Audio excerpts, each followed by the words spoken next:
Hi అండి, నేను మీ స్వప్న. ఈరోజు ఈ వీడియోలో అయితే పెసర వడియాలు అనేది మనం ఈజీగా క్విక్గా అయిపోయేలా ఏ విధంగా పెట్టుకోవాలో ఈ వీడియోలో అయితే చూపించాను. వీడియోని ఎక్కడ కూడా స్కిప్ చేయకుండా పూర్తి వరకు చూడండి. పెసర వడియాలు పెట్టుకోవడానికని ముందుగా అయితే ఇలా పెసరపప్పును అయితే నానబెట్టాల్సి ఉంటుంది. ఇవి మనకి పెసలు ఉంటాయి కదా, పెసలు అనేది నేను 1 kg అయితే తీసుకున్నాను. అవి నేను తిరగల్లో అయితే వేసి ఇసిరేస్తే ఇలా మనకి బద్ద అయితే అవుతుంది కదా, ఈ పెసర బద్ద అనేది నేను నానబెట్టాను. అయితే మనకి బయట షాపుల్లో అది పెసరపప్పు అనేది దొరుకుతుంది కదా, తొక్క లేకుండా. అదైతే మనకి వడియాలకైతే అంతగా పనికిరాదు. వడియాలు అనేది మనకి గట్టిగా అయితే వచ్చేస్తూ ఉంటాయి. దానికోసం నేను ఇలా తొక్కతో ఉన్న పప్పుని అయితే నానబెట్టాను. కాకపోతే దీనిలో ఒక చిన్న టిప్ అయితే చెప్తాను. పెసరపప్పుతో పాటు నేను కొంచెం మినపగుళ్ళలు కూడా వేసి నానబెట్టాను.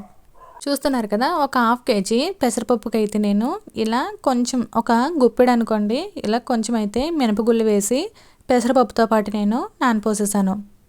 పెసరపప్పు తొందరగా నానిపోతుంది కదా, మనం మార్నింగే పెట్టుకునేలా అయితే నేను ఎర్లీ మార్నింగ్ 4 o'clock అనేది పెసరపప్పు ఇలా మినపగుళ్ళు వేసి రెండు కూడా కలిపేసి అయితే నేను నానబెట్టాను. మార్నింగ్ 4 o'clockకి నానబెట్టేసాను కదా, ఇది 7:30, 8 అలా అవుతుంది. ఆ టైం కల్లా ఇది నానిపోయింది. అంటే 4-5 hours అయితే మనకి నానిపోవడానికి అయితే సరిపోతుంది.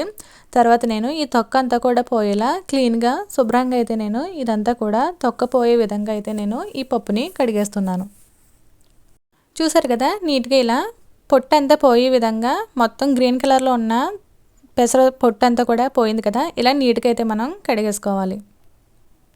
తర్వాత ఈ విధంగా కడిగేసుకున్న పెసరపప్పు అంతా కూడా ఇలా ఒక బొర్రెలో ఉన్న గిన్నెనైతే తీసుకుని ఆ గిన్నెలో అయితే ఈ పప్పుని వారపోసుకోవాలి. అంటే ఈ పప్పు దాంట్లో వేసేస్తే వాటర్ అంతా కూడా కిందకి దిగిపోతూ ఉంటుంది కదా, ఆ విధంగా ఈ బొర్రెలో ఉన్న గిన్నెలో అయితే నేను పప్పు అంతా కూడా వేసేసాను. పప్పు అంతా కాదు, కొంచెం సగం అయితే వేసాను. కొంచెం అయితే మనం గ్రైండర్లో అయితే పెట్టాల్సి ఉంటుంది. మొత్తం పెట్టినట్లయితే అంతా కూడా ఒకేసారి పెట్టేయలేం కాబట్టి వడియాలు పాడైపోతుంది కదా. ఆ పప్పుని వాటర్ అంతా కిందకి దిగిపోయే లోపు నేను ఇలా కొన్ని పచ్చిమిర్చి అలానే కొంచెం జీలకర్ర అయితే తీసుకుని మిక్సీ అయితే పట్టేయాలి. ఈ విధంగా జీలకర్ర పచ్చిమిర్చి మిక్సీ అయితే కచ్చాపిచ్చాక పట్టాలి. మరీ పేస్ట్లా కాకుండా ఎక్కువ వాటర్ పోసేయకుండా ఇలా ఈ విధంగా అయితే మనం మిక్సీ అనేది పట్టాల్సి ఉంటుంది.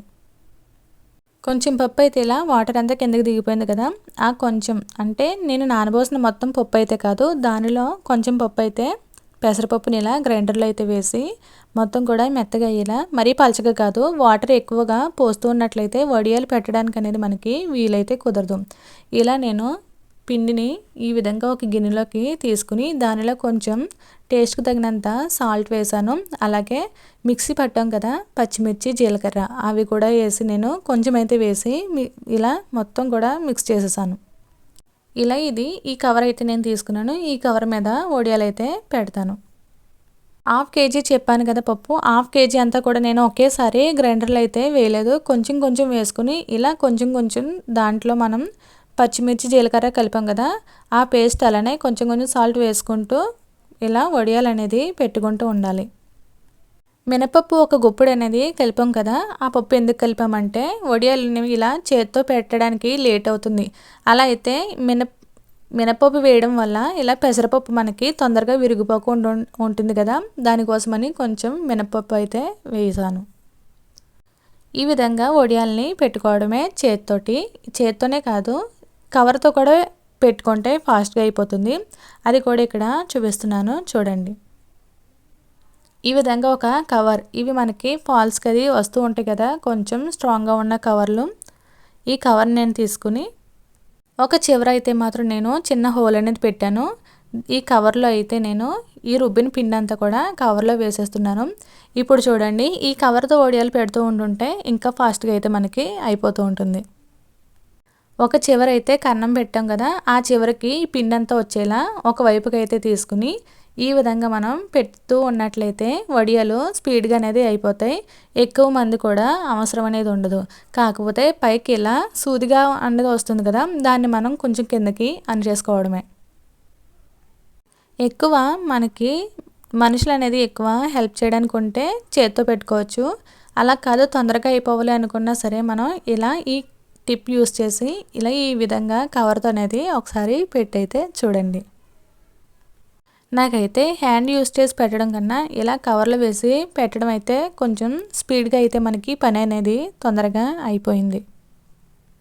అలా కొంచెం పప్పు గ్రైండర్లో వేసి కొన్ని వడియాలు పెట్టిన తర్వాత మళ్ళీ ఇంకో వాయి అనేది గ్రైండర్లో వేసి అది రుబ్బేసిన తర్వాత ఇలా కొంచెం కొంచెం పెడుతూ మొత్తం కూడా ఈ విధంగా 1/2 kg కూడా పెట్టేసాము. చూసారు కదా, వెండిన తర్వాత అయితే అవి మనం తీయక్కర్లేదు, అవే ఇలా విడివిడిగా వచ్చేస్తూ ఉంటాయి.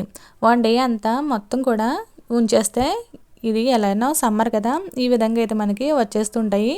నెక్స్ట్ డే అయితే ఒక పెద్ద ప్లేట్లో వేసి ఒక 1/2 డే ఎండలో పెడితే మాత్రం మనకి సరిపోతుంది. ఇవి మనకి ఇగురు పెట్టుకుంటే కర్రీ అనేది చాలా టేస్ట్గా ఉంటుంది. మేమైతే ఇవి కర్రీ ఉన్నప్పుడు చివర్లో కొన్ని కర్రీలో అయితే పాలు అనేది పోస్తాము. మీరైతే ఏ విధంగా కర్రీ అనేది చేస్తారో కామెంట్ చేయండి. బయట షాప్లో దొరికే ప్లెయిన్ పెసరపప్పు ఉంటుంది కదా, తొక్క లేకుండా, వాటితో పెట్టుకున్నట్లయితే వడియాలు అనేది గట్టిగా వచ్చేస్తూ ఉంటాయి. ఇలా తొక్కున్న పప్పుతో అయితే వడియాలని ట్రై చేస్తూ ఉండండి. చూసారు కదండి, పెసర వడియాలు ఈజీగా అయితే ఎలా పెట్టుకోవచ్చు. అలానే మన ఛానల్ని కొత్తగా ఎవరైనా చూస్తున్నట్లయితే తప్పకుండా సబ్స్క్రైబ్ చేసుకోండి. అలానే వీడియో నచ్చినట్లయితే లైక్ చేయండి. Thanks for watching.